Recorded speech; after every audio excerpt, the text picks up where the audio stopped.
Anna Richie got it. That Anna Richie sent, so that everybody's up to date with about Kelly and what's going on with him. It's all good news. Overall, he will take a while to recover, but he's recovering. That's the main thing, and he looks forward to coming back. So that's always good. So if anybody didn't get the email, just let me know, and I'll make sure you get her message. Okay. How long will it take him to recover? No idea. Well, But hopefully he'll be with us next week as an spectator at least. So hopefully. But today he wasn't really up to it yet. Anyway, so let's get this show on the road, shall we? So Lisa, how do you feel and what do you expect to get out of today's call? Kia ora, everyone. I'm feeling pretty good. We've had a really lovely weekend here so far. And I'm feeling very righteous because I've done some gardening. So that's good. I'm just looking forward to reconnecting with you all and seeing where we get to today. And Henry, how do you feel? What would you like to get out of today? Thanks, Lisa. Fairly well. Yep, like you, just looking forward to the call, seeing where it goes. Everything's good. Yes, I spoke to Anna as well earlier this week, and I guess they're getting to the point where they're finding out where Kelly's issues are, and they'll sort it out. So it's all good. Joe, how you feeling, and what do you want to get out of the call today?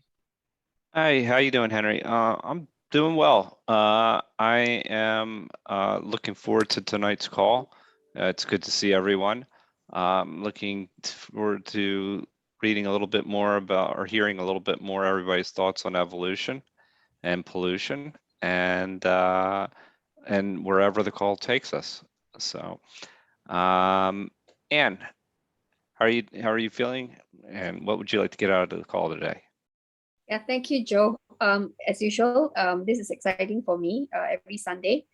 So yes, I'm looking forward to get to know precisely precession a whole lot better today. Okay, thank you very much. Over to Manu. Manu, how do you feel and what do you expect from today's call? I feel good. I feel grateful. Nice to have all of you around. What I expect of today is actually progressing into, in the course of what we're doing, evolution, pollution, sustainability, and regenerative, to really understand how all of those interlink, where do they apply, and what they mean, and progress towards an artifact. That's what I expect. Susan, how do you feel? What do you expect? Feel very happy to connect with you all. I expect that we're going to move forward in pursuit of design application. Julian, how do you feel and what do you expect for today?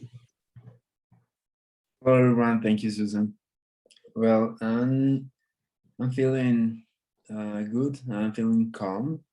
I'm really thankful about what can we find on the new definition that we were going to discuss today. So I hope that today we could translate those interesting concepts into something useful for our lives. I think, I don't know if CJ, have you done? No, let's carry on, CJ. Yeah. Okay, okay, CJ, how are you feeling today and what do you expect? Thank you, Julian. I'm feeling peaceful today. Just started to fall. The sky is a bit dark just now. So I was telling my wife that it's gonna rain, and as I sat down, I hear the raindrops pouring in. So it's good that it's gonna clean the air. It's gonna be cooling after that. It's a late morning now, so I'm feeling peaceful with that wonderful rain, because it's really, really warm and hot lately here in Malaysia.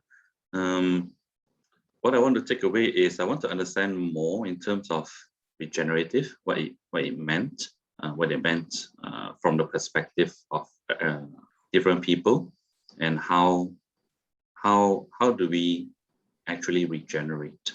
So more in-depth knowledge of that. Okay, I'm gonna pass on to Catalina. Have you gone? Okay, Catalina, how are you feeling, and what's your takeaway today? What do you want to take away today? Thank you, CJ. I feel good. I feel rested. We've had a lovely couple of days in the weekend, nice and sunny after a pouring rain, which makes the garden beautiful. I look forward to a very rich conversation, because I think that we left it last week to a point where there was a lot of points that we would love to have gone through, but we were aware of time. And, you know, what a better place to have a rich conversation, which could go everywhere, in a place where it seems to be safe to expose all those perhaps uncomfortable sides, which perhaps most people won't dare to touch. So let the game start. Peter, how do you feel, and what do you want to take away? I was actually delighted that Lisa's feeling righteous about her garden. I think that was totally enjoyable, because I mowed the lawn yesterday and I didn't feel righteous. I just felt relieved that it was done.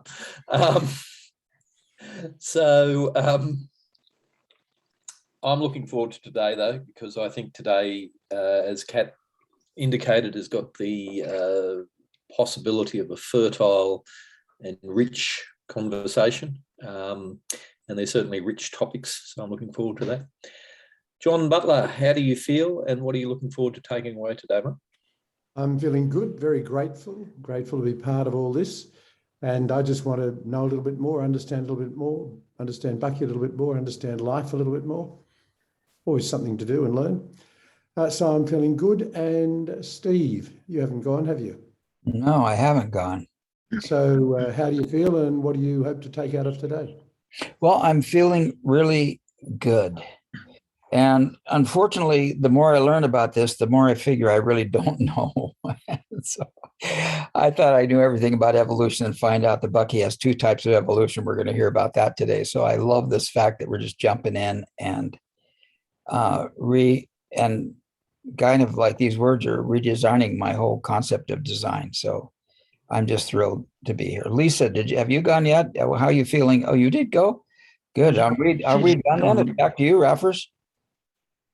I guess so, yes. Okay, good. So Raffers, how are you feeling? What do you expect out of today?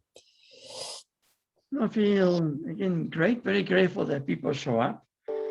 I mean, especially grateful because, you know, Kelly's energy is always, I mean, greatly missed on these calls, of the fact that we still want to come together and discuss Bucky's thinking. I mean, it shows how relevant what he does actually means to all of us. So, and also the fact that we all respect what Kelly's done so far, and we want to support the idea and keep it going while he comes back. So I'm also grateful for that. What I expect today is, well, being surprised that I'll be leading the call. My job is to make sure somebody else leads as well. Anyway, so what I expect today is, again, go through the words that we discussed last week that people thought were important. Also, Susan brought a great piece from Bucky around the pollution and around where we are today. Actually, we think about what Bucky wrote a while ago. He was talking about 150 admirals. And that was before the Soviet Union broke up. So we have a lot more nations, a lot more admirals, and a lot more mess, if anything. So he thinks it becomes even more relevant today than what it was, 40 or so years ago. So I expect today is, again, keep on understanding certain keywords and what they mean, and what they mean to each of us, and what we're going to do about what we discover about the language that we use and the language that we need to bring forward in today's world. I think today, for example, in today's world, the concept of a spaceship Earth is more relevant than ever. Oh, no worries, Susan. Thank you. And so that's what I expect. And this is what do they call Texas. So Steve, can you actually share your screen, please, so we can actually look at what we'll be discussing today? Okay. Okay. Probably the four words. So I'll find that. And then, because Susan sent out this whole discourse, which is really exciting. So, all right, I'm going to share my screen, but I want to share it on the right thing. And Steve, I just sent that to you, Manu, and Raffers. I know. I didn't know where you wanted to go with anything, and it's just quotes from Critical Path. Maybe we'll discuss these four words. Raffers can send us through that, and then when we're ready, we'll open up the evolution thing. And then if you want to go through your email, then you can talk about whatever part of that you want. That sounds okay? All right. So I found the email, and I'm ready to share screen. Thank you. Okay, great. Thank you, Steve. There it is, and I'm going to make it bigger. Look, look, Lisa. Anyway, go ahead. Sorry, you were saying something, Henry? No, I was just, no, we're good. Go ahead. Okay, so evolution. You have evolution, pollution, sustainability, regenerative, evolution type 1 and type 2.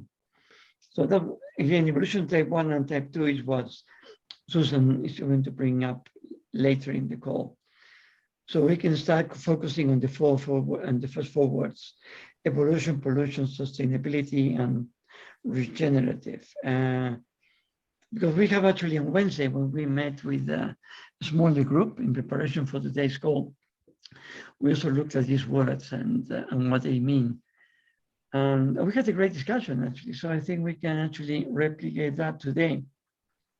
One of Bucky's recommendation when it came to words was to look them up in a dictionary and look at what definitions they are there and which of all those definitions surround best in your specific context.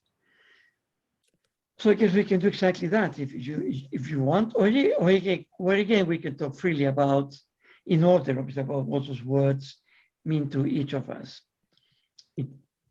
And then open the discussion to the whole group. Okay, so let's start with evolution. Who wants to have a go at these words? I would like to propose that in actual, the way I see it is that 1, 2, 3, 4 is a tetra construct. Okay. You know, if you're talking about evolution, you know, it has interlinked with pollution, sustainability, and regenerative. It is like the 4 vectors that, for example, okay. That form something to mean something. And I feel like that's the way we have to go. It's nice to take one word and just talk of a word and look at what it is in a dictionary. But it is enriching to have in mind what it links to. Okay, so it's this word and its relationship to the other words, that is. Yes. Okay, fair enough.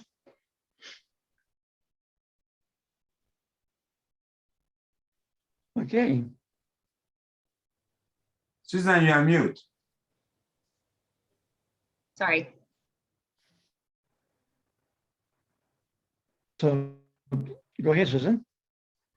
I was answering my mother. I'm sorry. That's okay. She wants to participate. Oh, I'll talk for a minute. Okay. We've talked about pollution actually being both maybe negative and positive. That sometimes the thing that's left over is actually something that is something new that has evolved, that maybe is regenerative, maybe it's of a higher level, and that maybe of itself, the thing would, considering that it's left over from a process, it might be considered pollution or extra. But now that polluting thing doesn't necessarily have to be negative. Maybe we can see that thing that's pollution as maybe the inevitability, something that is inevitable. And if I stay conservative, if I say, oh, well, this is the process and that is pollution, and I eliminate that thing, I actually eliminate the potential for evolution. I eliminate the potential maybe for sustainability, and maybe I eliminate the potential for being regenerative. So one of the concepts about pollution is that it can be both positive and negative. And usually when we see pollution, we usually think of it, I usually think of it as a negative thing, but it can be a positive thing, maybe. There's something that comes up for me. So I think what you're hitting at, Steve, when you're talking like that, is that just a definition of saying that pollution is what's left over after after a process. So that might be part of a definition that we were looking at. Okay. I think we've talked about pollution before, and we connotate it with what is around, what goes around. We often talk about pollution as things that go around and come back to feed. It's almost certainly always going to be the fuel or the spark of another process. Yeah. That's interesting because methane from cows can actually be used as fuel for another process, which is exciting. And if I don't realize that, then I let the methane get in the environment and it pollutes everything and I can't breathe. Or maybe my air explodes one day. I have spontaneous combustion, like the Ohio River. If you guys recall, in the United States, the Ohio River just spontaneously one day combusted because of all the pollution that was in that river. Anybody else want to share something on this? For some reason, I'm thinking Peter is busting a gut to say something. Peter, what's going on for you regarding this thing? Oh, just while we wait for him, I was going to say, I don't know that there's ever any, like you said, that pollution could be seen as what's left over from evolution, but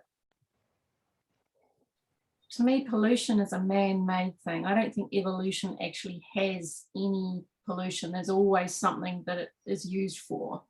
Pollution is because we manipulate things and don't think to use everything, and so we get pollution. So, Lisa, let me just give you an example of something that happened. In Africa, about, I think it was 40 years, 30 years ago, there was a lake and people were living, they've lived for a long time around the lake. It wasn't any pollution of theirs. And one morning, everybody was dead. Because the CO that was in the lake, deep under the crust, there has been a fault. There has been a fissuration, and it was released. And everybody died. You know, livestock, people die in their sleep. That was it. That wasn't caused, how would you call that? In relationship to pollution.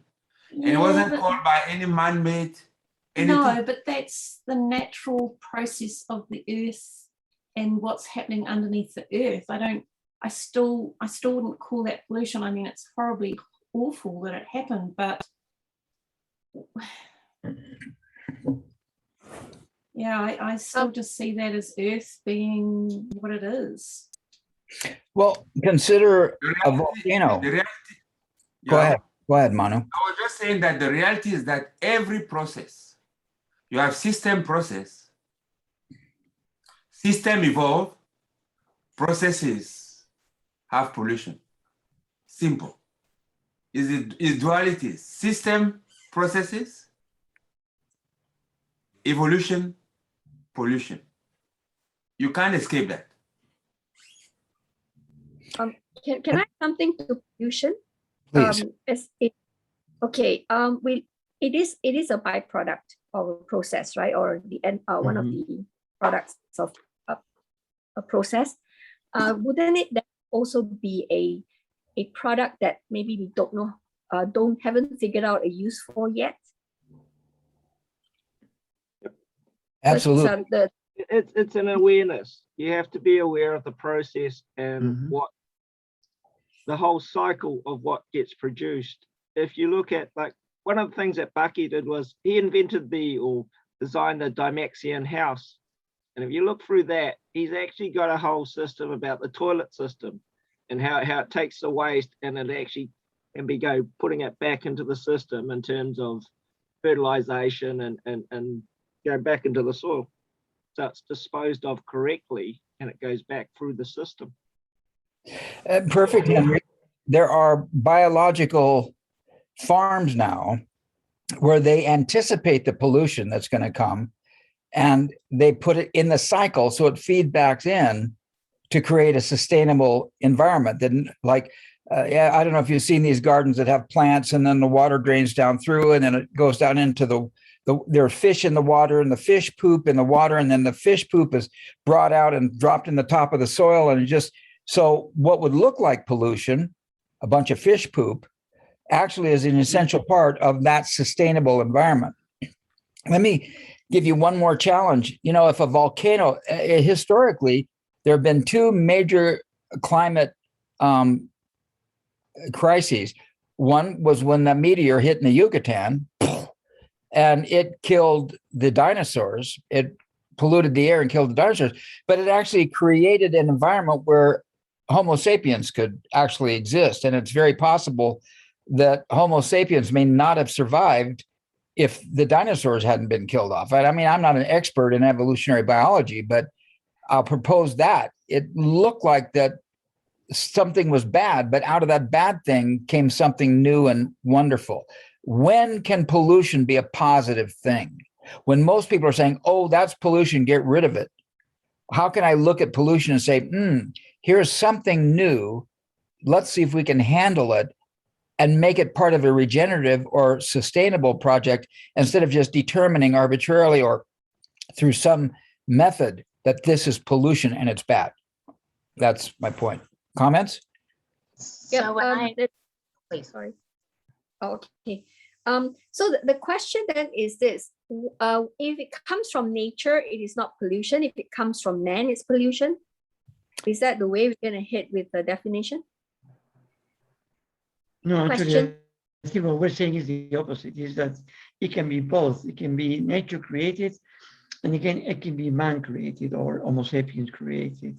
And effectively, we are part of nature. We are not outside nature. So we're just one more element. We're supposed to be the conscious element of universe, or the people who can be aware about the universe consciousness, to put it to Bucky's words. So, but we're still part of the whole thing. And that's why when Bucky talks about our role, he talks about, again, utopia or oblivion. I mean, that's the choice. We can end up destroying ourselves if we don't learn what we do and what's our impact in the environment that is supposed to sustain us. If we destroy it, we die. We manage to actually do what we're supposed to do and run things according to nature's laws of evolution or regeneration. We can create utopia. I mean, that's the choice. But again, the great thing about Bucky's thought, it's not about things being right or wrong, correct or incorrect. It's about our awareness about what we're doing and the impact we have in our environment. Again, the problem is not plastic in the ocean. The thing is that we are putting the plastic in the wrong place, and we are creating a side effect that is harmful to us.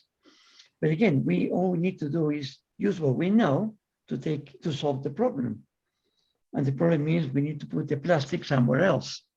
Again, why stop using fossil fuels when we can have a lot of energy coming from the sun every single day into the planet, and we're not using or exploiting that resource.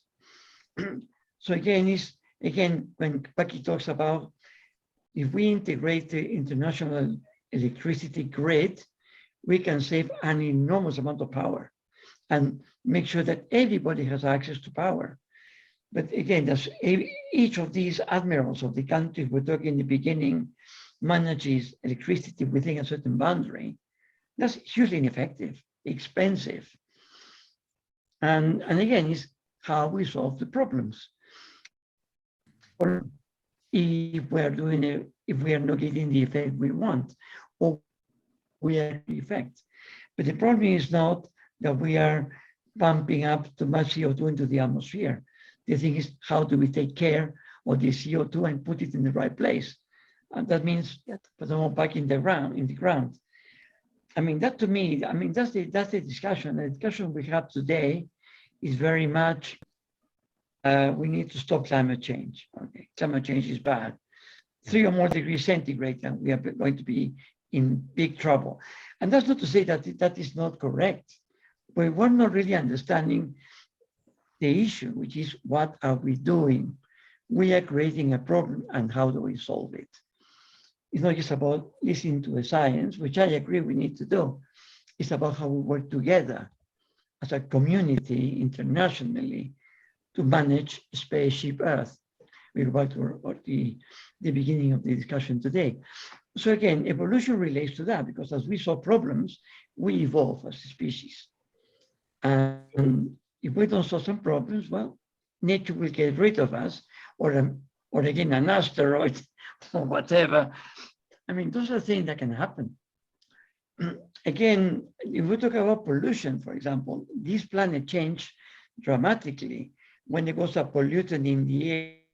A lot of the species living in the biosphere of those days just became extinct, and that poison was oxygen. Oxygen killed a lot of species that actually depended a lot on carbon dioxide. Again, but oxygen made it possible for us to come into existence.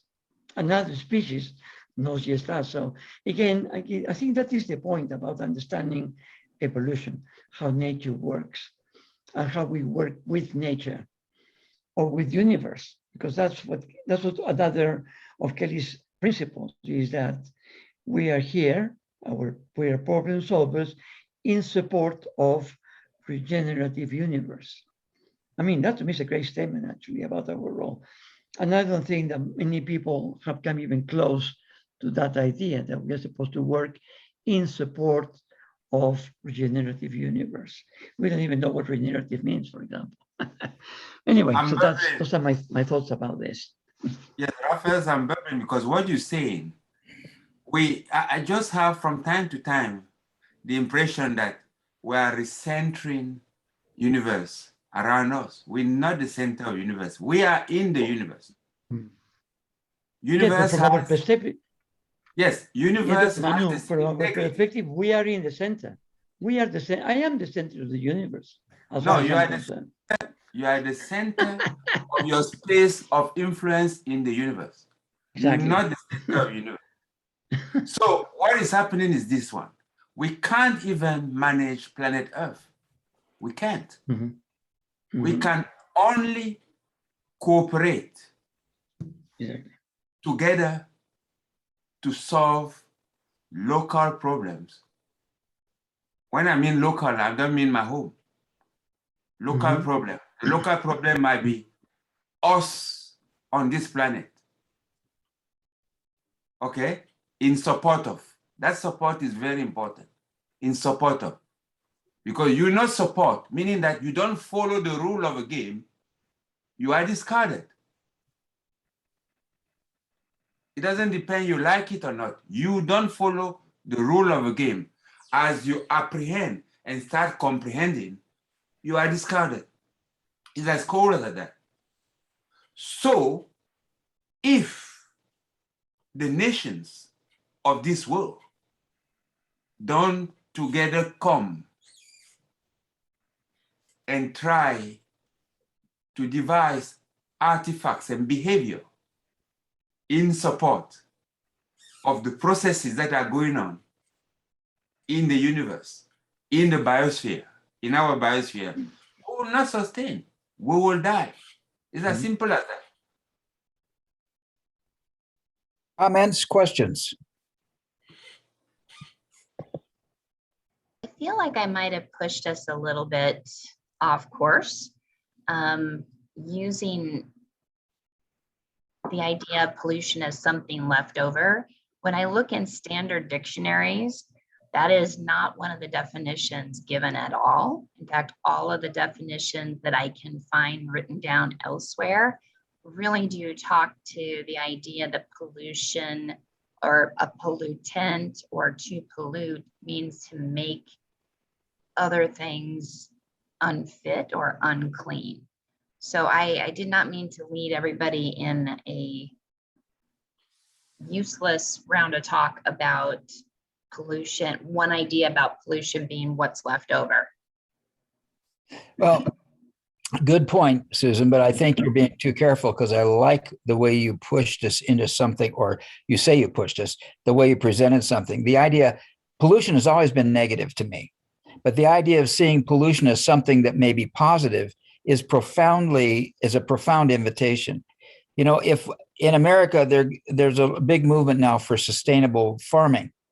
And so that means that instead of doing industrial farming where all the cows are in one place and they shit in one place and they methane in one place and they pollute the river, they destroy the water down below, where we have industrial plants and mining operations that put their what's left over in the river. It flows downstream and it hits in the water table and poisons a bunch of Native Americans. We've got that going on, but we've also got movements going on where farms are setting up so they bring in the cows shit, and then the chickens come through, and when the fly larvae get in the cow shit, the chickens eat the fly larvae, and then the chicken shit, and then they bring the goats in who eat, I mean, if something that can be pollutant and very negative, when presented in the proper context, can actually create sustainability, as Manu has suggested, and we've also talked about it, and also create a possible regenerative environment. One of the neat things about the Native Americans had the concept of the three sisters. So when they plant, they would take a fish and they'd take a leafy plant like a pumpkin or a squash, and then they'd stick a bean and a corn. And they would take this fish and put the three sisters together. So the bean would sprout, the corn would sprout up to create the thing for the bean. The bean would wind up around that, or the squash would first of all grow to cover the ground so the sun didn't hurt them. Then the corn would come up through that. Then the beans would come up around that.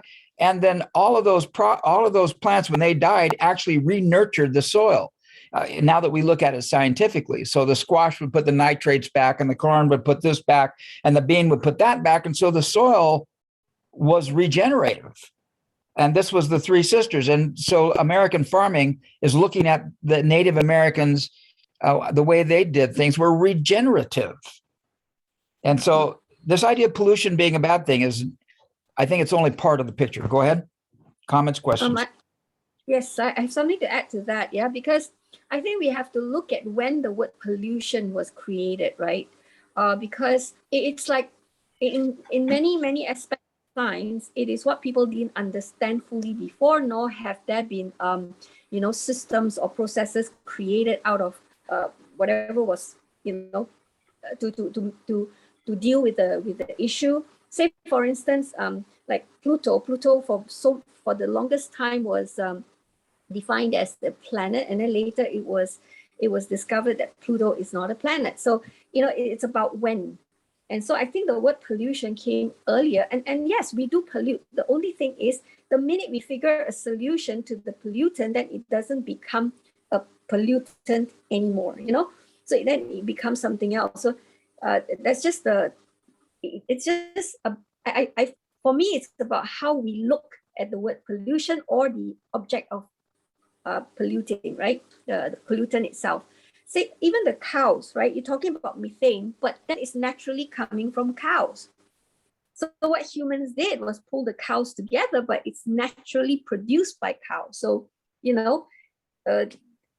so we created it. We just changed the way we did it. Like Stephen, I really like what you just shared about the way they're looking at farming and bringing the cows in, and then after that the chickens in, and so pollution problem solved, and then it's no longer a pollutant. Yeah, it's just something I think I think what we have to do, is actual fact, is this one. I mean, there was a label that was created. All we did as human is to create a label and put on something that has always been there. We did not create pollution. You get what I'm trying to say? Because pollution is part of a process of ours. Say, for example, you do create pollution, though. If you're burning fossil fuels, you'll create pollution. Mm-hmm. No, but fossil fuels exist with their pollution. They exist with their pollution. What we did, we accelerate a rhythm of something that already exists. So what we became aware, natural fact, we became aware of that. Yeah. But So it's our interaction. We should never confuse the fact that we become aware that maybe our activities are contributing towards something that exists with that thing that already exists. Pollution has always existed. Exactly. Now, the manifestation of pollution and the way we feel it, we start being aware of it and what to do to lessen the effect of it on our species so that we can continue evolving. So Henry and John, Henry, are you complete? Or do you? I was going to say it is a process, and it comes back to cosmic accounting. How much are you prepared to pay in terms of real terms for the environment? Exactly. Cool. Are you complete then? Yep. Okay, John, what were you going to say? I was just going to say an interesting example of our interaction with nature creating pollution is that in the year 1900, there were about 1 million horses in London and about 1 million horses in New York. We had brought the horses into the cities for transport. Pollution was a huge problem with the manure and the urine. So you imagine summer in New York or summer in London, we've got 1 million horses shitting and pissing in the streets, and then the flies come and it's a big problem. So the car comes along, we take the horses out of the city. Now the cars become the problem. There are millions of cars and the exhaust. Now we're going to take the problem away by sending electric cars in and by legislating to prevent diesels and ultimately non-electric cars going into cities. So it's just a horse in a paddock by itself isn't a problem. 1 million horses in a city are a problem. And again, there's this us interacting with nature, us creating the problem, and then us dealing with the problem. Yeah, this is why I like pollution, Susan, being something left over. I like that because I've always seen pollution as something negative, but to see that it's, hey, this is just something left over. Now, if it's done in a proper system, that leftover can be it creates sustainability. Cow shit can be a major aspect of sustainability, but put in a different environment, then it becomes another problem. I like the leftover thing, Susan. I really like that. Well, Joseph's chip factory is a good example where what might have been pollution is actually used for a positive purpose. Yeah. Tom, and sorry. Ben and Jerry's ice cream, same thing. They took all their ice cream waste products that are normally just dumped in and polluted, and they started feeding pigs. And they found a way to use what's left over in a way to enhance the environment and the economy rather than just put it in somebody else's backyard and wait till the EPA came and yelled at them.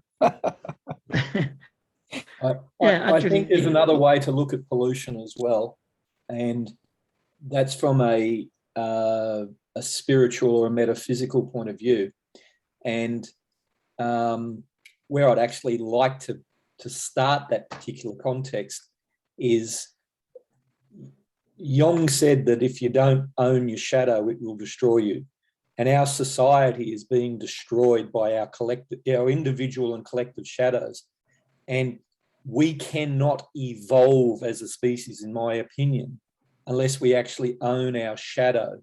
And our shadow is all the things that nobody ever wants to look at. It's our anger, our fear, our rage, our sabotage, our hatred of, our prejudice, our fear, all of those things. I could go on for 5 years on this one.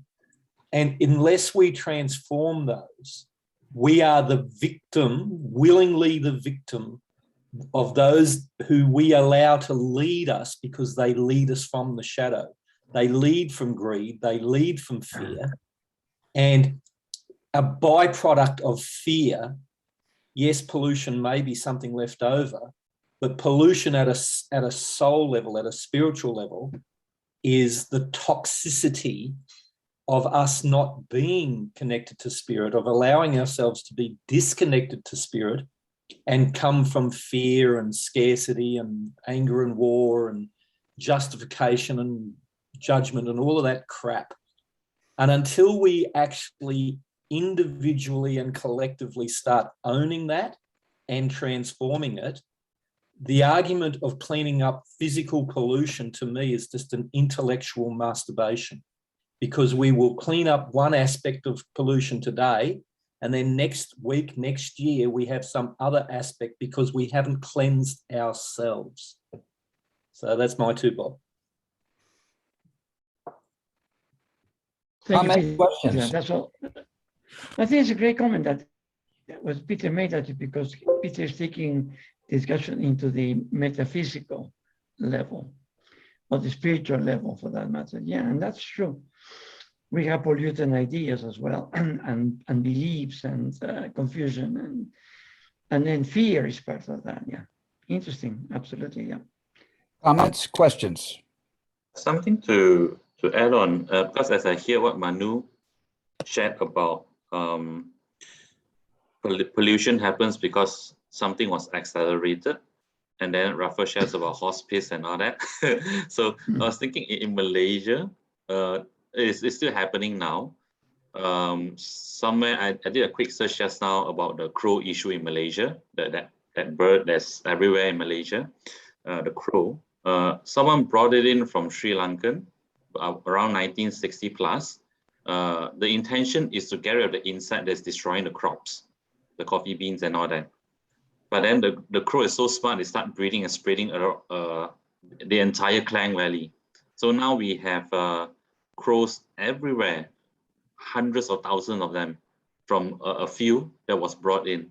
So how that was created, and how did it happen? And now we even have municipal allowing people to just shoot down the crow. And crow is also everywhere. Even outside my house, I see the crow nesting, and sometimes they steal my cloth hanger. They literally take my cloth hanger and just build that nest. Yeah, so what sort of pollution is that, and who created it? So that got me thinking. And we can't solve that problem now. Still a problem here. The law of unintended consequence.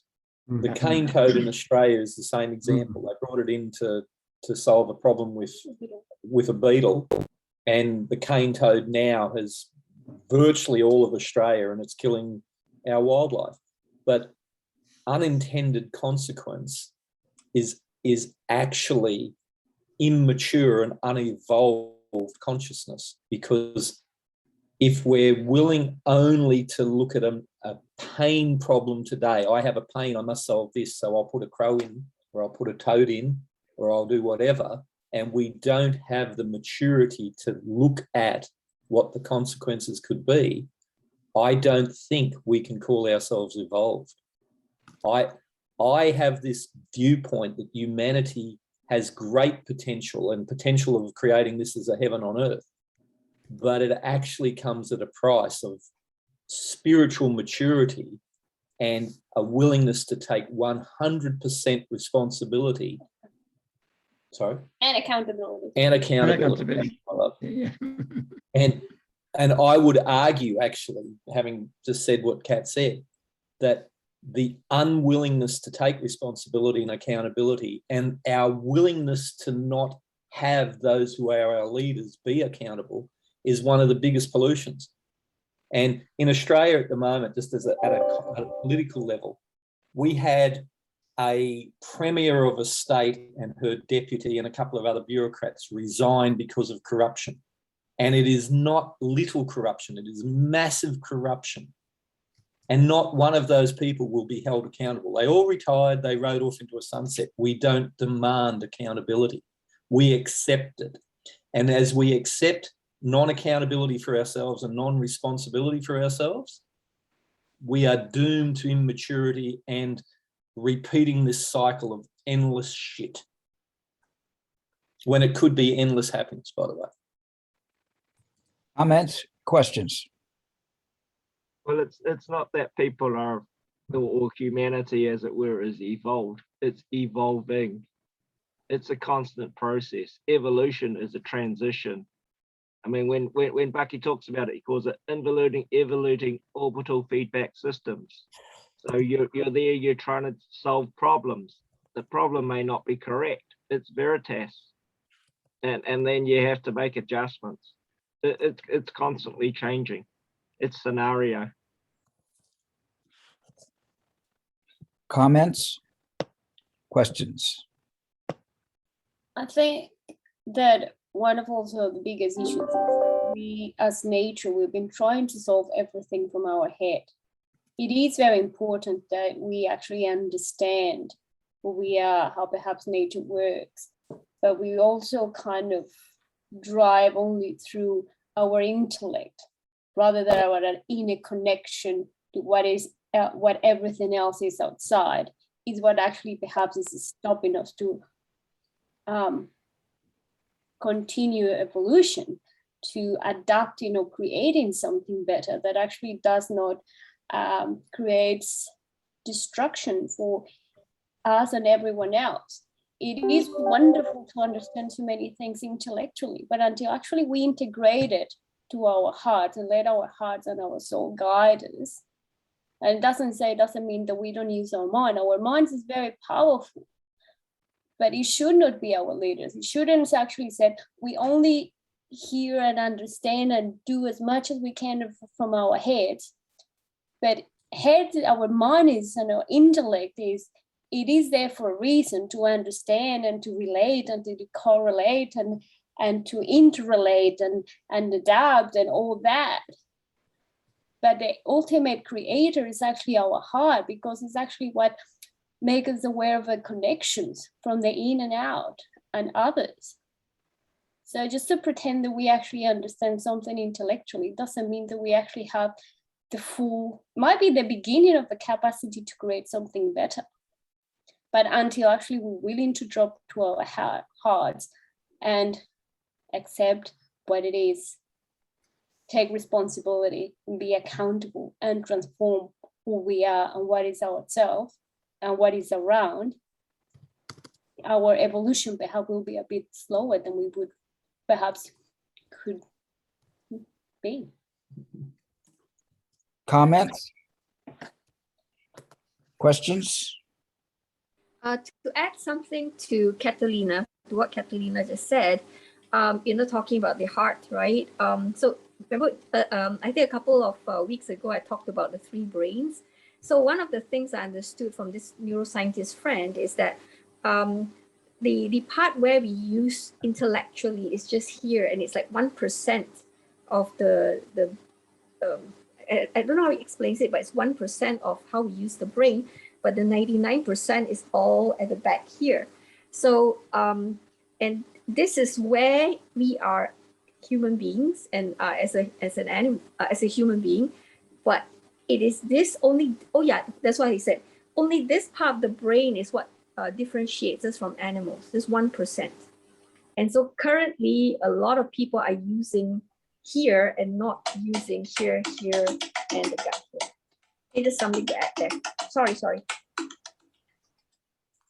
I'll be back. Food delivery.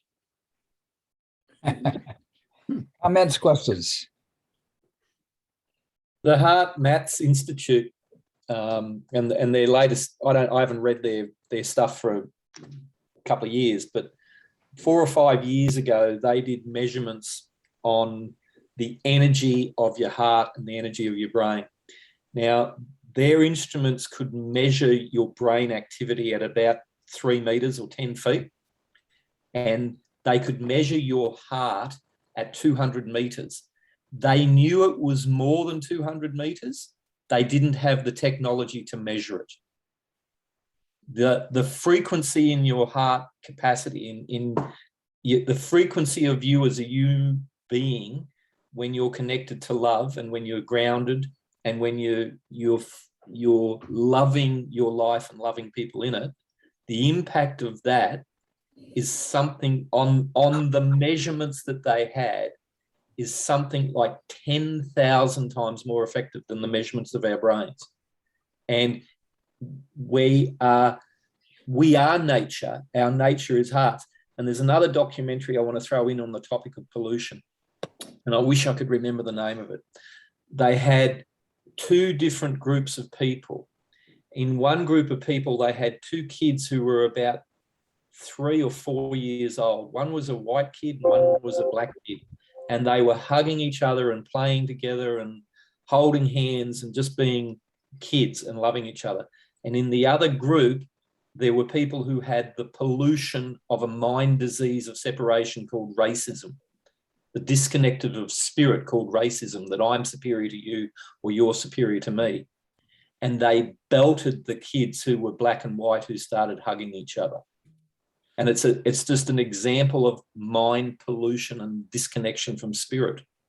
And if we as a race actually became connected to spirit by not very much more than what we currently are, just stepped up our game a little bit, it actually becomes completely unacceptable for a child to starve, for a person to be homeless, for us to have the level of physical pollution. Because if we were loving each other a bit more, we would not accept that a village got polluted or a town got poisoned by water. What was that town in America? Flint.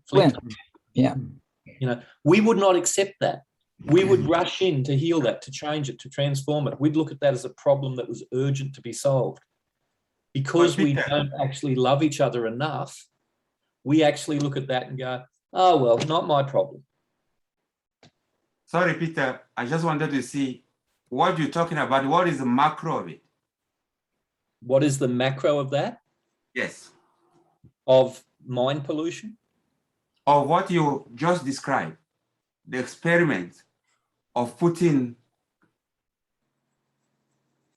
kids of different race together, and they come together naturally, and that of educated or whatever,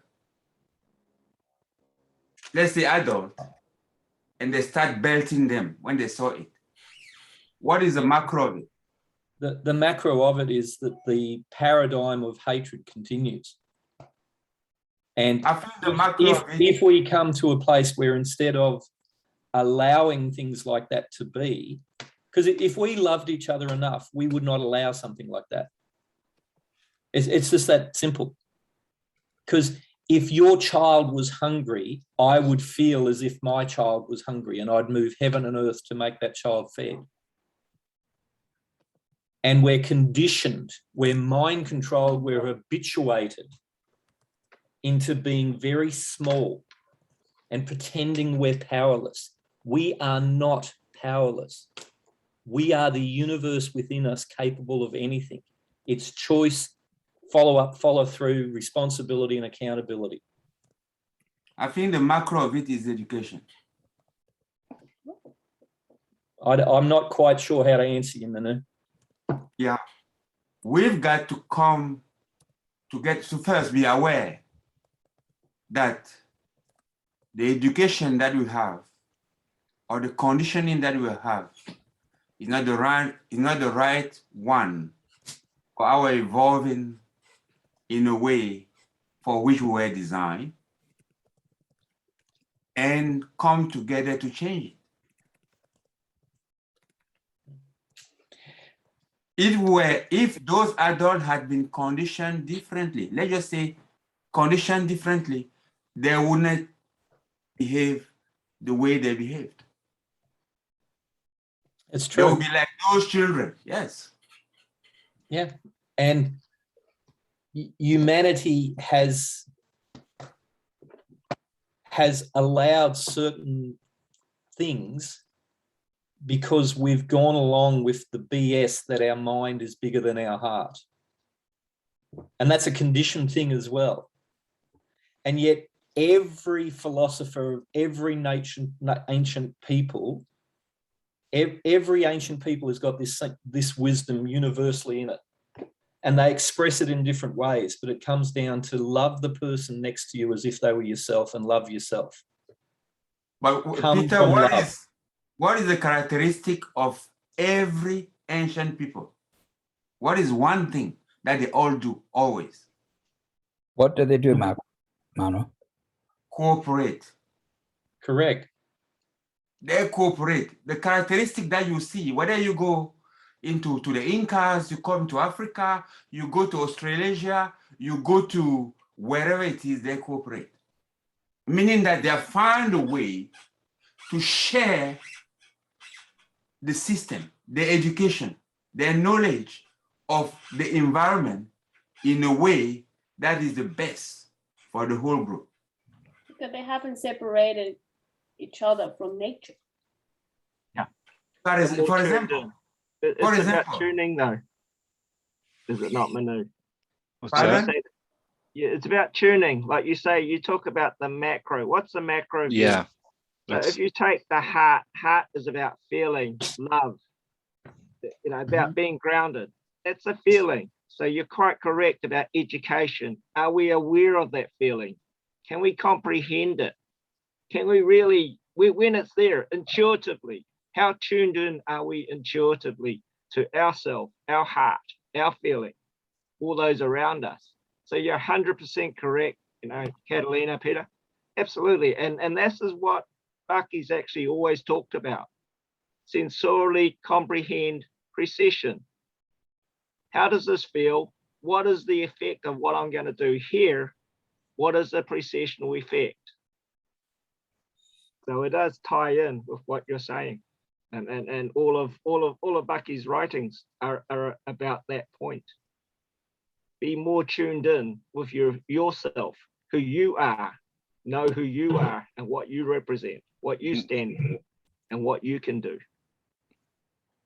And it also means that you are aware that you might have to reconsider everything when you realize that what you'll be doing is not correct. That recondition, that reconsidering of all the premises. It is within the yin and the yang, it is within the whatever, the curvature, it is within the what I mean, the curve geometry. Maybe line you are is not the correct one. Reposition yourself, change. Joseph, go ahead. No, I was basically just going to comment and say something similar to what Henry was saying, that I'm looking at this from a philosophical level, that what is the first question that Manu asked? What is the macro? And then what are you doing with the macro? Then you're drawing the boundary. And from there, you can actually determine whether you're going to, how to focus in and actually address the problem itself. So that you can start with things like recalibrating as well from there. So if you realize you're wrong, you're actually going to change. So all this starts with defining, in this particular case, the macro was education. So if we start to think about things in those terms, we've drawn the boundary, and then we can actually start to create the system and the solution within that. But that was the key question. That was a critical question that Manu asked, and just to hear it, we've talked about this in the past a number of times, but to hear it in that context, where Peter was talking and Manu just asked the question, and we got to that, made it a little bit more clear for me. I'd like to also link to that with this. I've put something here. It might seem completely beside the point. What you call in mathematics the Cauchy theorem. or the residues, the theorem of residues. Basically what it says is that once you have set a boundary, a few powerful poles within that boundary determine the essence of what the boundary is, the value of a boundary, the value of what is inside the boundary. So when we start thinking about this problem of pollution or its manifestation or whatever it is, we set up a boundary in the universe. Within that boundary, let's just say the boundary is the biosphere. Some powerful particular point, the Homo sapiens, evolve in the biosphere and start doing things. The measurement of the effect affects the biosphere. Now, when they were doing those things, they didn't know that they were not aware, and further, they didn't tune into the effect of what they are doing. So if in the design, we're able to go from that point of view, from that, that boundary, and be aware of what we are doing, I think that we stand a better chance to designing artifacts or to creating a life that is in better support of that biosphere. Am I completely erring, or does it make sense? Any sense? It makes sense. Because if we're not aware, we're also unable to repeat, which is actually another important point if you're talking about something that's regenerative, right? And awareness gives choice. Yeah. Awareness gives choice, and then, yes, then we can determine what we want to repeat.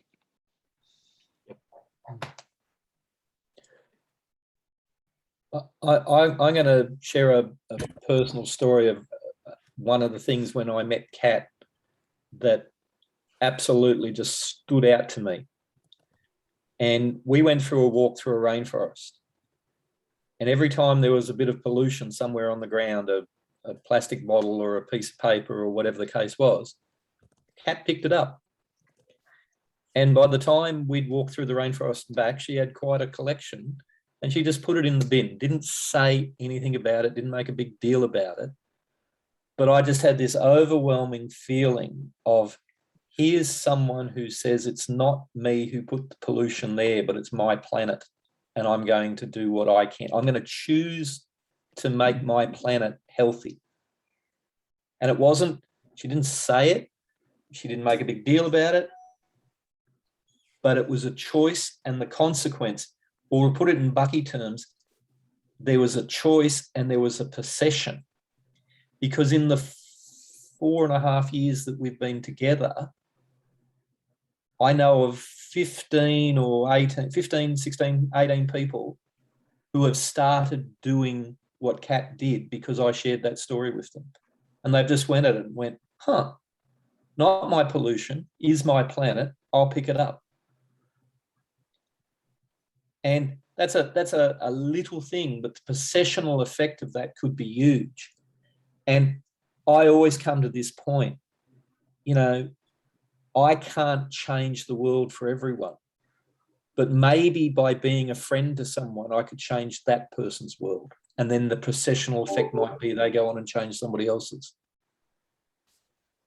And so the macro view, I have a vision of utopia. I have a vision for heaven on earth. And I'm mad enough to say I want that and I'm going for it. But it actually comes back to micro actions. It comes back to, am I willing to be loving to someone who's a complete arsehole, in my view? And I got to tell you, I would like to think that I'm, 60 years working on myself, I'm somewhat evolved. But in in the last 12 months, there have been people doing such coercive, bullying, violent, aggressive things to people that the caveman in me, my reaction has been, where's my sword? I need to cut someone's head off. And I've had to look so deeply in myself and find some willingness to not do that and say, you're a child of God and I've got to find a way to love you, because if I go into judgment and fear, we're condemning the whole world into judgment and fear. And one of the things that's actually given me the clarity to be able to not pick up a sword or not become terse or judgmental or whatever has been Kat's example of, well, I didn't put the rubbish in the rainforest, but I'm sure going to pick it up. I didn't do the pollution. I'm going to do the cleanup. And I've got to look at I've looked at these situations where my instinctive reaction was off with their head, and come to a place where I can go, I'm going to choose to learn how to not judge this. I'm going to choose to learn how to love you, even though I freaking think that's impossible in this moment. And I think that's the processional effect of the micro and the macro. If we've got a vision for a world that works for everyone, Bucky's vision, I really do think we've got to have that as the macro vision. And then how do we put that into micro actions?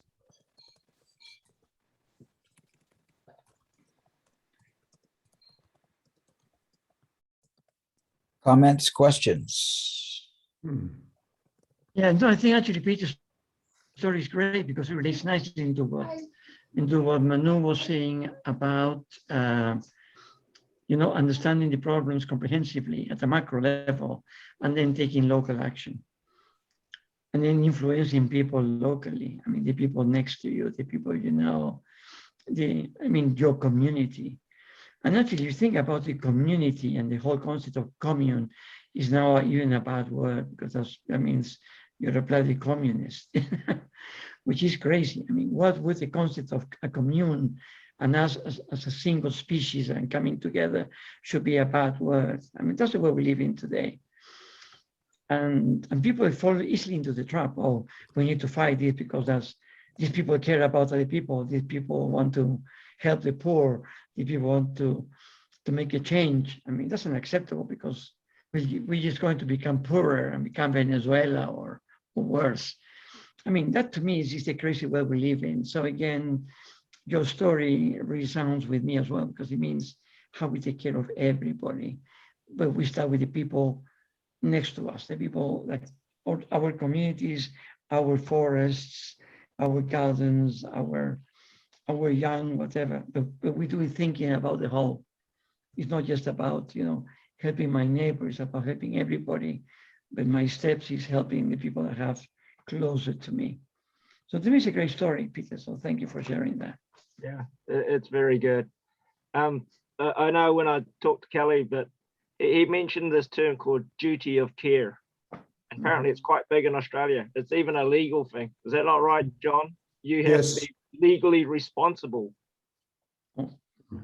Could you tell us a little bit more about that? I don't think it's so much here in New Zealand, but I know, and when Kelly talked a lot about it, he said, you're supposed to do these things. It's a legal obligation that is growing. So if it is foreseeable that something that I do will have an adverse consequence on somebody else, I have a duty to avoid that consequence. And an employer can have a duty of care. The owner of premises can have a duty of care. If I walk into your shop, it's your responsibility to make sure there's not something slippery on the floor. So that duty of care grows as what might happen that's adverse becomes clearer. As we become more aware of the impact of our actions and the way in which we maintain our premises and so on may impact on others, we have an increasing duty of care. It's always been there, we just often didn't think about it. And it didn't have a legal obligation.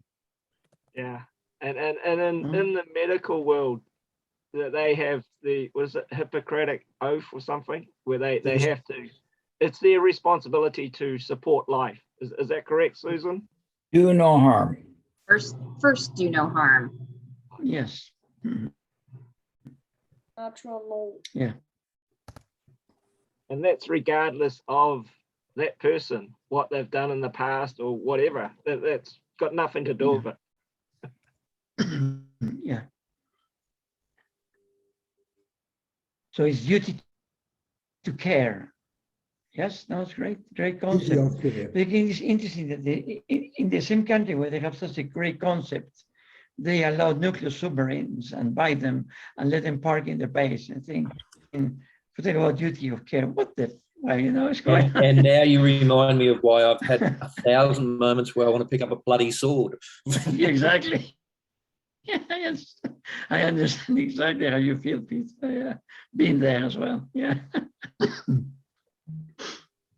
But that's great because again, you can see things in motion socially and how some concepts and ideas become accepted. I mean, you talk about duty of care in Colombia, people probably think I'm crazy.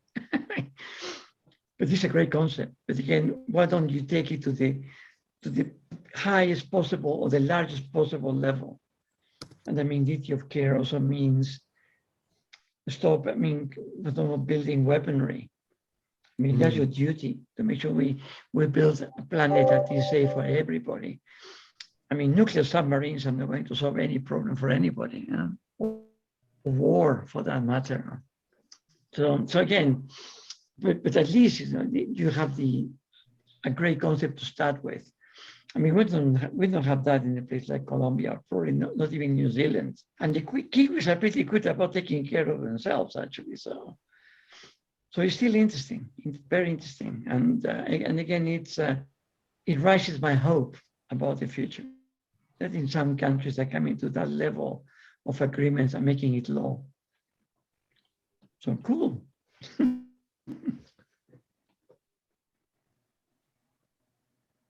Anyway, any more comments or questions? Yeah, I wanted to share a couple of thoughts with you.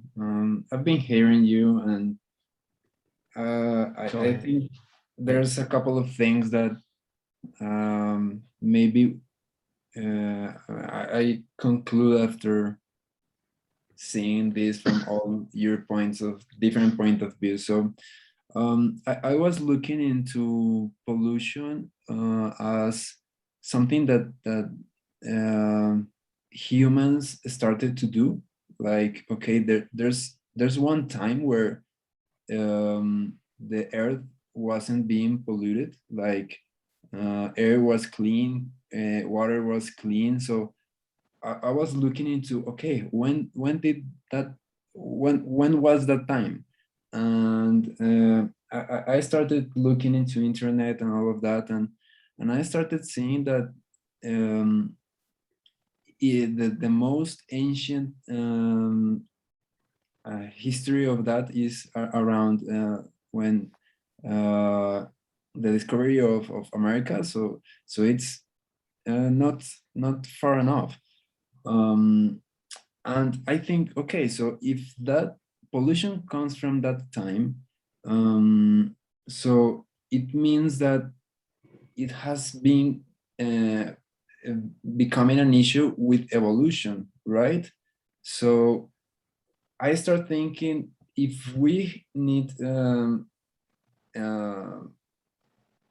clean water and to clean air and to clean all of the things that we're getting into the environment, so then we are hoping that we can start regeneration, right? Like this regeneration of species, or this regeneration of new things in nature that we are just killing it. And if after we got that, we're going to get sustainability, right? That's what we are looking for at the end. And I see this and I think, okay, that's maybe another evolution, right? Like that itself all of that process and all of the ideas that you have already talked, it's evolution. And you know, like the idea that Peter has shared with us about how we have to deal with the shadow and how we have to deal with all the things that we don't like imagine all of that pollution, all of that plastic, all of that water that's not good, all of that petroleum, like that's something that we don't like to see, right? That's something that we would like to take out. And that happens the same with us. Like there's so many things in us that we don't like to see, we don't like it, and we would like to take out that. And after all of that process, maybe we can start that regeneration and we can start looking into like a deeper, a new kind of evolution that it's not something that we know because we can't look into the future. But I am sure that many of the things that we have talked are really crucial to really get on that step. So I think that if we ourselves start to change in that micro things, that little actions, I think in the macro we are looking into an evolution. So I am starting to look on all of that. I wanted to just make it sure. And also one last thing is that I found that pollution has one definition here in Merriam-Webster dictionary, that is the process of making something like land, water, air, etc., making it not safe. Not safe. I was looking at that term that it was there, like okay, so there's some things that are not safe for us to use, and there are some things that we can make not safe to use for other organisms or other living things out there. So also we have to think that pollution, it can be something for us and can be something different for other organisms or other species. So yeah, that's some of the things that I wanted to tell. Okay, great, thank you, Julian. Any more comments, questions? Because one thing I want to add to what Julian is saying, when we talk about the idea of clean water or clean air, to me, I mean, clean, again, as a choice of words, I would change clean for, we need air that can support our life and other species' lives. The same thing with water. It's not a matter of having it clean or crystalline, for really that to the soil. And people say, oh, the soil is dirty. The soil is full of bacteria. We need to get rid of the bacteria. And how we do that? Well, we get pesticides. We kill the bugs and we kill the bacteria, and we kill life. And by killing that life, we kill ourselves. I mean, that's another example of pollution. I mean, pesticides and fertilizers are harmful. And still we use them, totally legal and accepted. And they are the worst thing that we can possibly do, is destroy the soil. I mean, kill the bacteria. And so the soil, the dirtier it is, the more bacteria it has, the better products we get from the soil. I mean, that's how nature works. So again, talking about what you say about evolution. So that's evolution. We understand what we're doing, and that's a problem we need to solve. And then we'll be able to evolve into something else. We take care of every single human, Homo sapiens on the planet, we will become something else. When we don't do it, we're again at the verge of extinction, because we are not even concerned enough about people, our survival as a species, because we allow people to die in the millions because they're of a darker skin like me. They don't count, you see, they don't matter. So, and that to me is crazy. I mean, the whole concept, for example, in the US, to think that a mob can take over the Capitol, and they did it because they were white. That to me is totally unacceptable. They've been black, they would have been shot on the spot, you know. And the world would have said, well done. you kill the rebels, you know. But still, the fact that they had a mob attacking the capital and they were able to do it, and again, they're being prosecuted and everything else, but how did that happen? How was that allowed? Because it was, again, a white people doing what they need to do to protect their country or save their democracy or whatever crazy ideas they had. But it was totally illegal. It was an insurrection, effectively. And I think it's the first time in history where the American government couldn't work because then people simply took over the capital. Crazy. Anyway, so when we don't understand that we are all the same, we're all sharing a spaceship Earth, and we need to take care of every single person, and we can children. I mean, I think that's the idea that came from Kelly. If we take care of every single child on this planet from the day they are conceived to say they are 12, 13, when the brain completes its natural development. I mean, by doing that single action, we can change the world. And we have the resources, we can do it. But the UN works on 20 different fronts and try to solve 20 problems. They could just solve one. And they focus on that single problem, we could change the world, for example. So to me, it's not a matter of cleaning or improving what we have, it's transforming what we have. And simply by becoming more aware. And I think Peter's example was great, and how infuriating it is that we don't take care of everybody. That's what we need to do. And again, when people talk about these cooperative societies, it's true. You know, the Incas, the Mayans, they cooperate, but they also slay people. They also chop people's heads off. They also torture people. So again, in terms of evolution, they were very evolved in certain areas like agriculture and taking care of nature and working with nature. When it came to how they regarded and look at other people, they were just as cruel and barbaric as we are today. So again, we need to look at history in perspective. It's not right or wrong. It's what happened. Again, America was not discovered. America was already there. And again, the people there didn't call it even America. It was called, you know, Mayan or Quechua or Tawantinsuyo, whatever. So again, that's a very Eurocentric point of view, isn't it? And what happened before is not that the Spaniards were the bad guys and the Indians, the locals, were the good guys.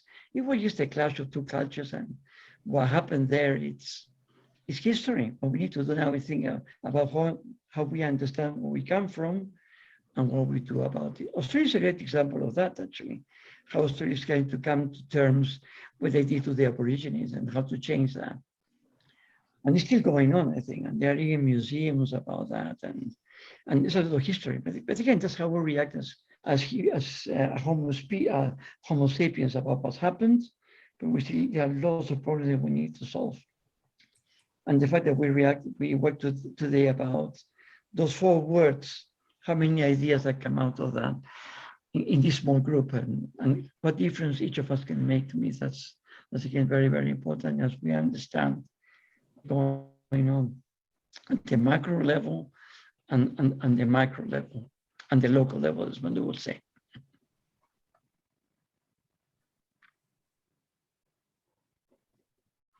Comments or questions? Well, I mean, I just wrote something in there. I just have, you know, whenever we're going through this, I really have a problem that many of times we are held back, or we are, you know, by the fact that we tend to be polarized to one thing, or biased towards different biases. If we really want to learn things, we have to cultivate, you know, it's not easy, but being equanimity, because without that, you always have a tendency of pulling the things and believing that you're actually the center of the universe. You're not. You are the center of your circle of influence. You're not the center of the universe. You relate to others, And to understand those others, shouldn't have judgment, shouldn't have. So to understand the thing, the macro is very important to grasp before we deal with the micro. And every time, that relationship has to be that of ensuring that there is clean relationship between two. And relationship that follow. And that starts with account, how you account for, and after accounting, how you relate. Right, thank you, Manu. We are now approaching. And it is progressive. I mean, you can't invent the silver bullet to solving all the issues that we have. We reapproximating all the time, all the time, all the time. That's another almost principles. Okay, great. Thank you, Manu. Well, we have now reached the, oh, sorry, I'm about to close the call and I realize I'm very late. So we will discuss next week evolution type 1 and evolution type. Susan can help us get there. And so with that, Henry, how do you feel and what's your takeaway, mate? Okay, thank you, Raffers. I'm feeling pretty good. I enjoyed the call. I love it when people share and they've got passion and are open. They are who they are. It is being you. That is very much a part of the process. A couple of things I did pick up on. Yes, I do enjoy that. We looked at the macro view, education. Education is a part of the evolution. And to me, evolution, I guess, is just work in progress. It's never going to finish. It's just an ongoing transition and change. So, yeah, thank you very much for the call. Really enjoyed it. Here we got CJ. How you feeling and what'd you get out of the call today? Thank you, Henry. Well, I noticed that I've been discussing about pollution for about an hour. I never thought this word could have so much meaning to it. And my biggest takeaway is, as I listened in, is I realized pollution is human being altering the natural state of what is happening. And connecting that to what Manu said, we accelerate a lot of things, whether we like it or not. And the speed of that happening changes the state of the ecosystem where we are living, the nature or created by us. And hence, we are responsible to whatever extent that we accelerate that thing that we are creating. Hence, I don't see pollution going away at all. I see that can we manage in a way it create a circular effect that we minimize it. I really don't see a way that we have sufficient knowledge to literally eliminate pollution. And Peter mentioned something which crosses my mind as well. What about our state of mind and how we are being brought up in a way, how we think. And what I realized when Manu and Pete mentioned that is when it comes to the macro and the micro, education was brought up. And I realized the education, to me, it relates to our belief system. Our belief system comes from who we interact more with, what are the media that we listen to, and what forms of conditioning we are put through. Education is a form of conditioning, whether we like it or not. Whether conditioning within family, within the school system, within the things that we're listening in, watching, and all that. And yeah, that brought me to also like that what my son is watching online and all that. So I always have a word with him. Hey, what are you watching? Sometimes some of the things I realize I need to have a word with him. Yeah, not sometimes, many times. The amount of digital exposure that's happening out there. So I guess that has a connection between how we do things And the story of Pete sharing with Catalina, picking up things which she didn't cause that pollution, but she decided to do something about it. And that brought me to the realization that, hey, it happens in a micro and macro for me. Like at home, someone put a cup there. Someone drank, put a cup there. And I was like, I didn't put a cup there. Whoever that put it there should put it back. But at times, I always pick it up and just put it out, wash it. Then I told my son that, you know, we didn't cause that, but we have the ability to do something about it. And we live in that environment. So choose to do something. But there are times I got agitated. I've been doing that for like 100 times. What is happening over there? Someone got to be responsible. So that conversation does happen once in a while. And I guess being part of human beings, sometimes we do complain. I do complain when doing too much of that. So it's again what I choose to do. So there's a couple of things that got me a realization from that conversation of pollution for today's sharing. Okay, I'm going to pass it on to Susan. Okay, Susan, how are you feeling and what's your takeaway today? Feeling grateful for the time and the openness with everybody. I think what I'm taking away is that to a large extent, since things are processional, it is likely that we ought to be careful to choose our target. Because as we move in that direction, there's so many things that come off at different angles and the movement is always going. I like what Henry said, we're never going to get it right. We're never going to get it done. But as we increase our awareness and we're willing to shift our perspective, kind of getting to Manu's point, we have the option of taking in so much more and being accountable and choosing a response. And how do you feel and what are you taking away? Thank you, Susan. Okay, I've got two things that I just want to share. One is I fully agree with Manu. I think it's education. Education can actually do a lot to deal with all these things that we're talking about and put it right. Yeah. In fact, I think one of the things is that with Kelly, we were supposed to meet up with him to talk about some of the things that we're doing in our school. And I'm going to bring this up to him because you can actually get children to literally be blind to the color of the skin, right? Because as you say, if you put a bunch of kids together, it doesn't matter what color, they'll just play, right? But you can deliberately shift their focus away from the color of the skin to status to even whether someone is the same or different from you and so on, because we've been doing this for years. It's a very easy shift. It's not even difficult, you know, but you just literally got to have the whole school of teachers to know what to do about it.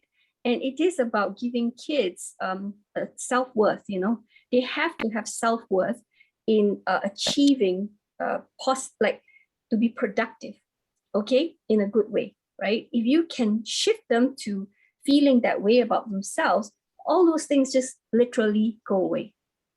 We've seen it over and over again to the point where bullies, if they persist in wanting to be a bully, they don't stay long in our school. All right, they leave on their own accord because there's just no support in the school for it. So that there is a way to do it. Let me explore this further and let me see what we can come up with on this. Now, the other one is, you know, we have created a school that is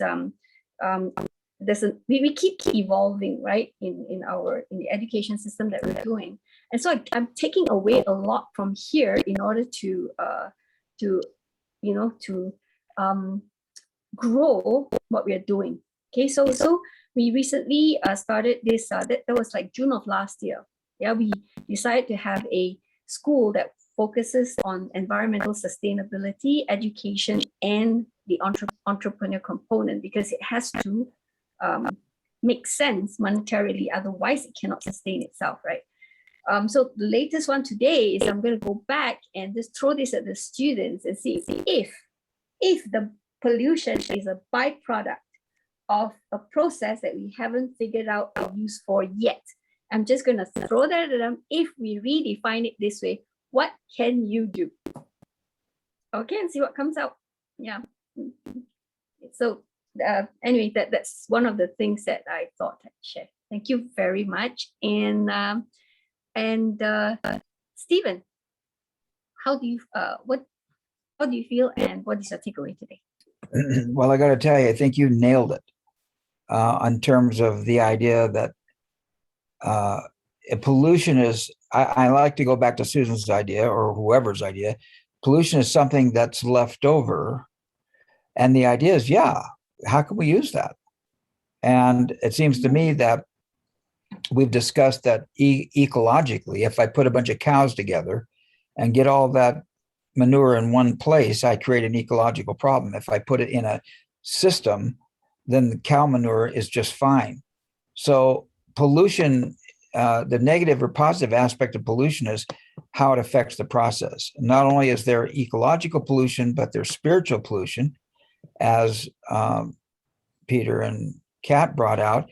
The Bible talks about pollution in the Old Testament.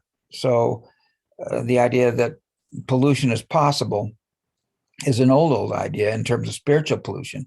But I would like to say that when it comes to that, it's not just what is left over, it could be what is left out.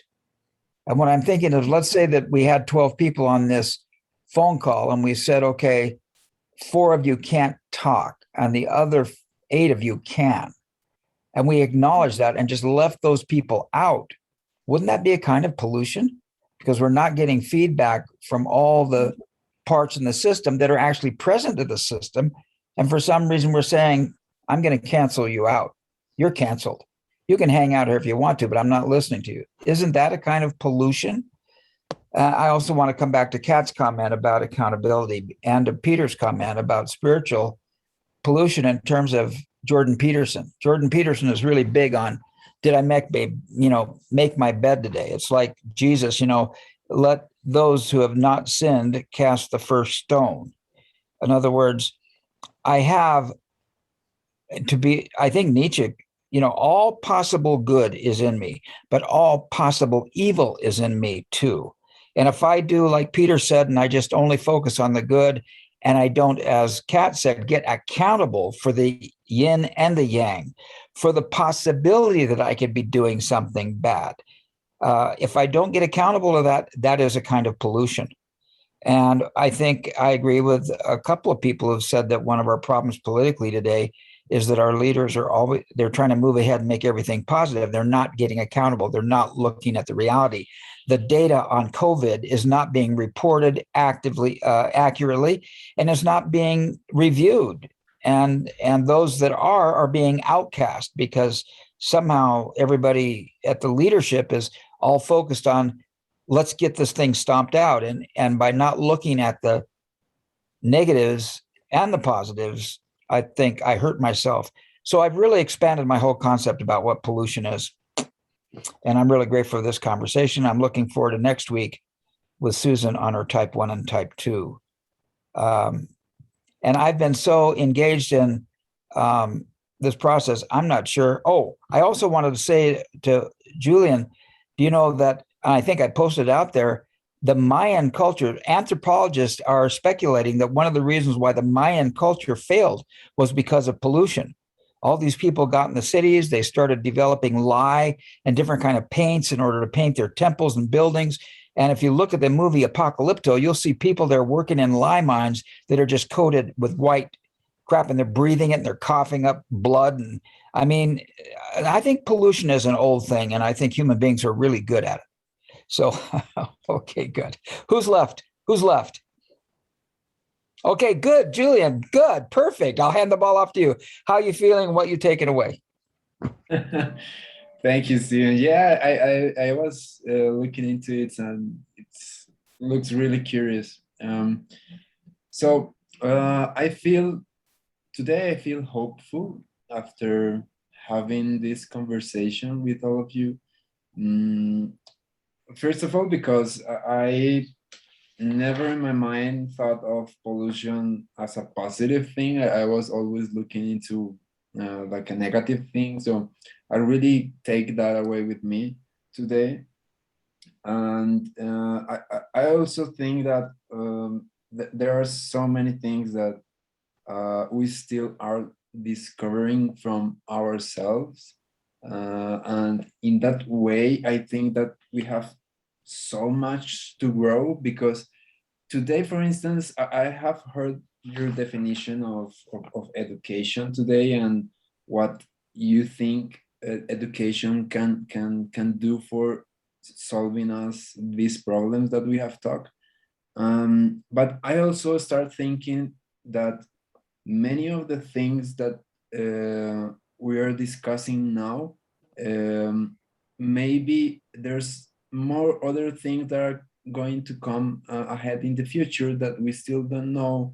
And maybe education is also something that's going to be crucial into finding out how can we get prepared for those kind of things that are going to come into the next phase, the next evolution, the next step in our history. Like, all of these things have already happened, and we can be also aware that many of the things can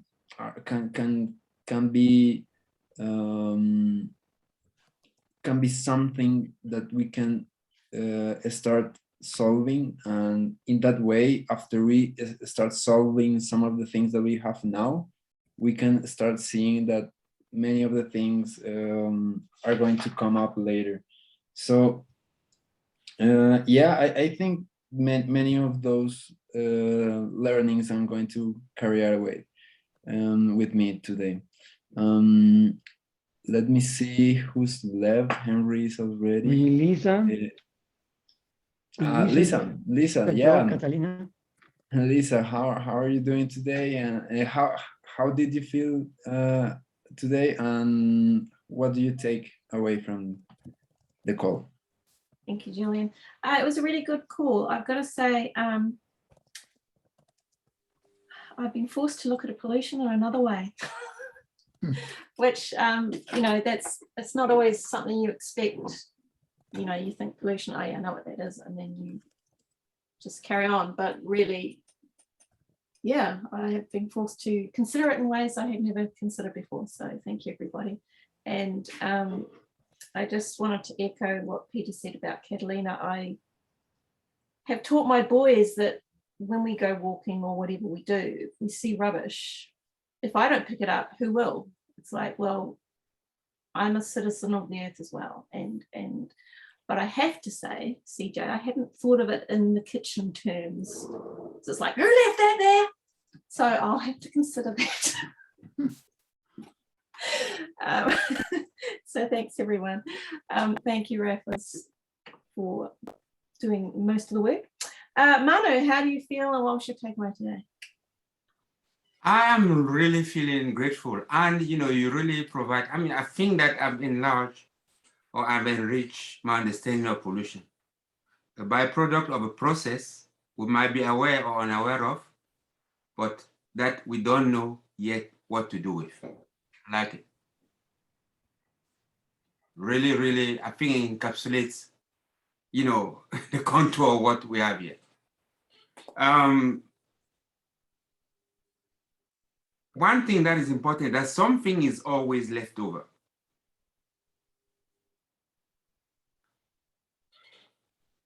Unless you consider the whole, which is more than the sum of a part or synergy. Something is always brewing. Something is always left over in the process. I find that impatience is a killer of many seedlings. I mean, we are humans, are just impatient. You know, we want immediacy, want things now. So we tend to kind of generalize on the basis of very short data. Sometimes time is required to grasp, in actual fact, the effect of what is going on around. And And to that effect, just leaning on what Susan said earlier, our point in that when you talk about page 265, 285, when Bucky was talking about the origin of humanity, it was before all the discoveries of the fossils that shape the new kind of speculation about the understanding of where homos evolved from. So that is just to say we never certain of anything, or again, that certainty is always subject to revision in light of new things that happen. And otherwise, I'm really grateful that we are progress, in my opinion. And thank you all for having made the time to be there, and wishing Kelly, prompt recovery and the joining of us. So who's left? Catalina, Peter, Joe? Okay, Catalina, how do you feel? What do you take away? I feel good. I feel that we had a rich conversation, very open and very expansive. I want to share with you that within the first, 10 minutes, within actually receive a call from Kelly. Probably not aware of the time, but you were just getting in there. It's not great, but he's recovering, slowly recovering. He's grateful that, aware that the call is going on. He didn't feel fit to join today, but I don't think he was aware of the time. And yeah, so it's, I just feel that's actually a good thing, good news, just to know that he actually called and he was cognitive, and he was, it was good. And I don't know, it just brought a bit of joy to know that, even from afar or being connected, we're also part of the healing towards him and anyone else that perhaps is in the process of healing, whichever circumstance it is. So moving on, what I take away, well, expanding on what actually Manu and Anne has said, I also like to say that I've also found that pollution could actually be an opportunity to evolve as it creates awareness, as Susan said. Maybe do something. It's like knowing the polarities. We know the darkness to know that there's light. We know that there's rain to know that there's sunshine. So it's an opportunity to actually know what perhaps is or is not there, to do something and create something better. And, I've always thought, or I don't know if all my life, but the majority of my life, I always thought it'd be the example that you want to see. So regardless to who it was, regardless of who sees me, whatever, no one sees me, I don't care. I'll just do the example of what it is, because the ripple effects is not necessarily cognitive or mental who sees me. It's actually my energy. It is actually my consciousness that at the end of the day is going to create a space for someone else to start to expand their consciousness. And then collectively we'll create something better. Pete, how do you feel on what you take away from today? Thank you, Kat. Look, I'm feeling a mixture of emotions at the moment. This call makes me feel hopeful that we will actually create a world that works for everyone, because we've got, I don't know how many people are on the call, 12, 13 people who are on the call who are open and willing to study something with the view of improving themselves and their world. I had quite a few different insights from today. One of the things I wanted to share was Carl Jung used to talk about the shadow being like a giant spring. And the shadow he was talking about was our fear and our rage and our self-destructiveness and all of the other negative things. But that it's like a spring. We try to hold it down and try to control it because we're afraid if we let it out, it would destroy us and those we love. That's one of the great spiritual fears humanity has, is that our shadow will destroy us and those we love. But what actually happens, Jung talks about, is when you own the shadow with the intent to transform it, what actually happens is the energy that you had to use more and more energy holding the spring down as it got more and more compressed. As that's transformed, that energy becomes available to be who you really are. And my belief in who you really are is Homo sanctus. You are a sacred being. You are here to love, to serve, to remember. And in that process of transformation and being who we are and putting our energies to the world and freeing ourselves of having to suppress our shadows so that we can put all our energy into creating the world that works for us, creating a world that works for everyone else, being alive, being fully alive, experiencing. I also know that it's problems that make us better. You know, I've had days where, you know, it was just overwhelming. And maybe 6 weeks, maybe 6 months, maybe 6 years later, I looked at it with gratitude because I got so much wisdom and so much self-knowledge from having that pain or having that problem. And then I'm better for the next time I get into the game. So I'm encouraged that we can create a world that works for everyone. I think we have huge problems to solve, which means we have huge opportunities. But we're enough for it. We were born for it. If you believe like I did, we chose to come here to transform things, to change things. And the other thing that I'm present to is just how afraid we are to love. Just how afraid we are to love, not those who are close to us, not friends, not people we're safe with, but strangers and people who are different and people who have a different color or a different religion or a different philosophy or a different worldview. And we're conditioned to be fearful, to be judgment. And we're afraid to love. And at an energy level, at a frequency level, fear measures down really low. I can't remember the number off the top of my head, but I know it's like less than 50, I think. And love measures up around 1,000. So it's exponentially more powerful. And if we are willing to come from a place of service, it's actually service. It's when we've actually done something for someone to help them that we feel the best about ourselves, when we get to give away our gift. And I come encouraged today because every single one here is uniquely talented and uniquely gifted.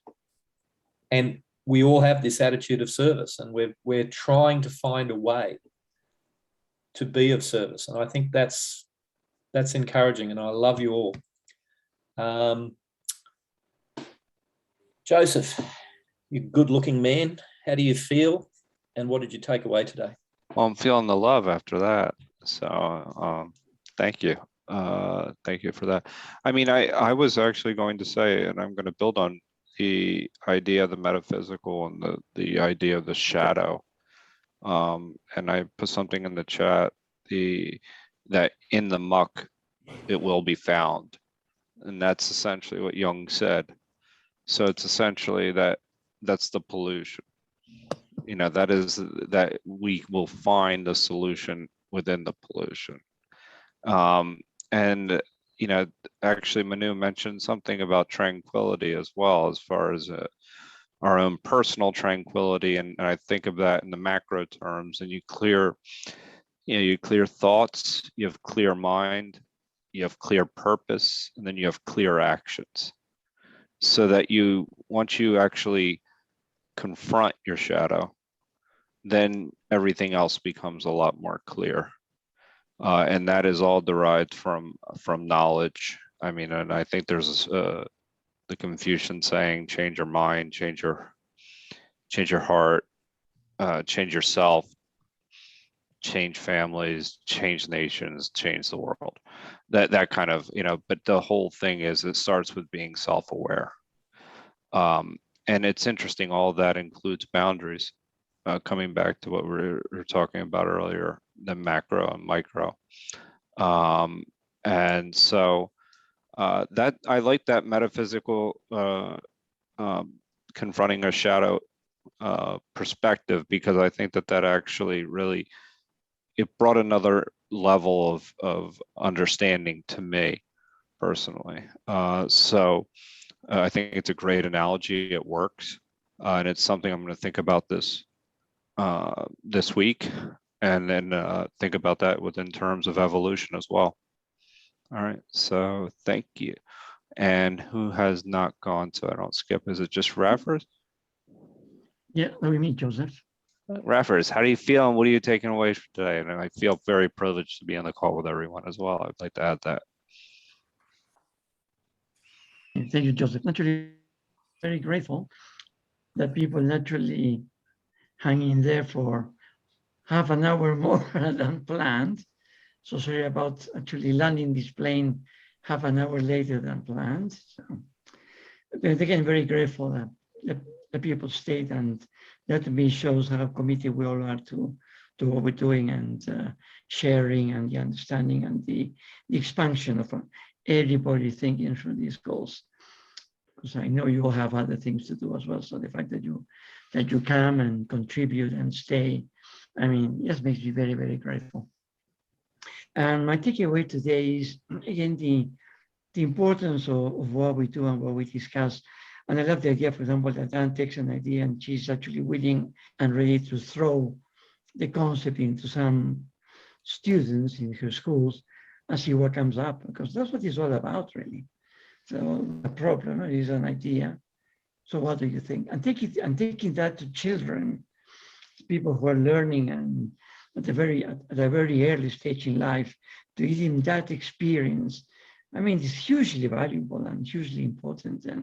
And again, she could very well say, well, why is that here? I mean, there's so many other schools in the world doing what they do. I mean, but the fact that she's actually prepared to do something with her students and the people she can influence is, again, a great example of working locally, but with a macro, a huge concept and a huge idea behind the action taken locally. So, and another takeaway is, again, I wasn't aware about the fact that our heart can project more energy than our brain. So that to me is a huge discovery as well. And I fully understand that actually, if we actually sense ourselves, what we feel in our hearts is a lot more powerful than we feel with our heads or our brain and mind. Actually, it's obvious. I wasn't really aware of that at all. So grateful for that. And I agree with the concept, the macro concepts of education. We're not here to educate ourselves, to learn, and to become part of this experiment. But it's all about it, how we educate each and every one on these goals around Bucky thinking and how we apply his thoughts into today's world. So I agree. And the best way to make a better world is to educate people and to condition people in a different way. In a way that is, one thing is to be programmed to behave in a certain way to benefit the powers of being, another thing is to be conditioned to make a difference. So that to me is the great value of the kind of education we believe in.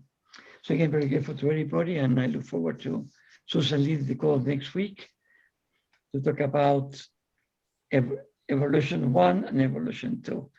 And so again, grateful to everybody. Thank you very much. And we'll be sending the recording later today or when Steve has it ready to go out. So thank you, everyone. Have a great day, rest of the day, or a good rest if you are finishing your evening or night. Okay, bye-bye. Take care. Cheers. Everybody. Thank you, everyone. Have a good day. Bye. Bye-bye. Bye.